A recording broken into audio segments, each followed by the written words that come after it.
Christian Horner has always known how to choose his words carefully, but this time, in the dusty collapse at the Red Bull Ring, he let slip a comment that echoed louder than a broken front wing over the curbs. He was basically making love to the exhaust pipe. Speaking about Oscar Piastri and his ability to stick right behind Lando Norris for the entire race in Austria, Horner couldn't find any better way to express his frustration, barely hidden beneath a layer of admiration. And the message was loud and clear. McLaren has built a car that is now humiliating Red Bull on its own turf. While Verstappen was out by the first lap, after contact with Antonelli, and Tsunoda finished dead last, McLaren secured a surgical 1-2 finish. And Horner, frozen, powerless, watching as Red Bull's 77 race point streak crumbled into nothing. The defining image of the weekend? Piastri pushing Norris all the way to the finish line, with zero tire degradation, no fall-off, no mercy. The most important statement of the weekend didn't come from a driver. It came from Horner himself. I don't understand how McLaren can run two cars that close together without destroying their tires. No one else can do that. No one. His words sounded more like an internal alarm than a compliment to his rivals. Because if McLaren has found a way to ignore dirty air and still preserve grip, then Red Bull is now officially in a technical and psychological crisis, and no one in the team seems ready to admit it. The issue, however, isn't just technical, it's structural. Since Adrian Newey announced his departure and a long line of key figures exited the project, Red Bull has seemed incapable of converting upgrades into performance. The RB21 is an unstable machine, vulnerable to heat, and unable to replicate simulated factory performance on the track. And when you're forced to watch McLaren fly around, punishing circuits like the Austrian GP with total composure, something inside you cracks. Tire wear, once Red Bull's superpower from 2022 onwards, is now their Achilles heel. McLaren is doing exactly what Red Bull was doing to others just a year ago: managing, attacking, controlling. Piastri spent half the race glued to Norris's diffuser without burning out his front tires. No vibration, no abnormal wear, no liftoff moments, just pure control. Horner admitted it with barely hidden resentment. That level of tire protection, I can't explain it. And maybe that's the real point. Horner has lost control.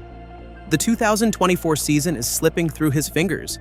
Verstappen, a three-time world champion, is isolated. He can no longer rely on a dominant machine, and everyone in the paddock knows it.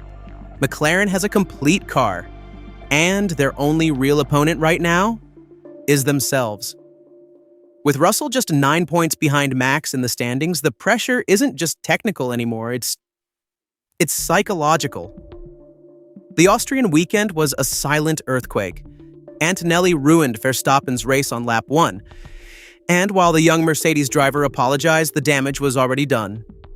Verstappen's immediate retirement left Red Bull defenseless on home soil.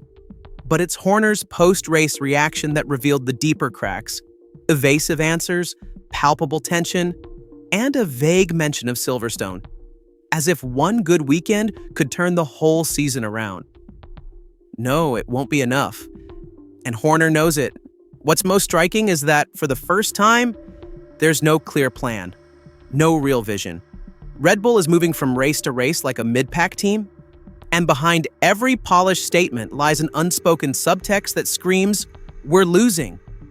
The question circulating around European paddocks is simple and ruthless. Will Max Verstappen stay loyal to a team that no longer measures up? The warning signs are clear. The performance-based exit clause is no secret. Toto Wolff is talking to Max. Russell is applying pressure from within. And meanwhile, Verstappen is watching a team that's falling apart with a strategy that seems to revolve around one goal only: survival. Horner's words about McLaren sound like an implicit admission that the war is already lost. But he won't say it out loud. Not yet. The time for simulations is over. The time for comforting statistics is gone. Red Bull has woken up to a harsh reality, one where McLaren is outpacing them with surgical precision, where Mercedes smells blood, and even Ferrari, despite mistakes and stalled revivals, is showing more strategic consistency. And yet in front of the microphones, Christian Horner repeats the same mantra: We're focusing on Silverstone, one race at a time. A mantra that now sounds more like a desperate defense than a coherent plan. The problem is that Verstappen has figured it out. His statements have become increasingly sharp and blunt. He's no longer interested in talking about upgrades that don't work. He's run out of patience to justify technical decisions that put him on the back foot. And the patience of a world champion is not unlimited. There are contacts with Mercedes. Conversations with Toto Wolff are very much alive. The idea that Max is considering activating his exit clause is no longer science fiction. It's a very real possibility. And if it happens, if Verstappen actually turns his back on Red Bull during the summer break, the first one in the firing line will be Christian Horner.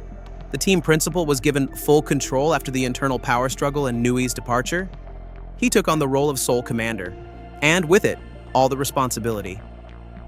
When Max leaves, because it's starting to look more like a matter of when, not if, all fingers will point at Horner, but that's not all. The paddock hasn't forgotten Jos Verstappen's warning. The team will fall apart if Horner stays. Many dismissed it as overly dramatic, but now those words sound eerily prophetic. The atmosphere inside Red Bull is toxic. The exodus of key figures has hollowed out their technical departments, and the 2025 car risks being obsolete before it's even built. Helmut Marko, always the diplomat, continues to deny everything. Verstappen has a contract until 2028. There's no reason why it won't be honored.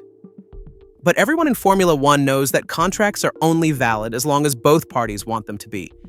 And with Max growing more frustrated and the team unable to provide real solutions, that contract is nothing more than a piece of paper waiting to be torn up. Meanwhile, the focus has already started to shift to the future.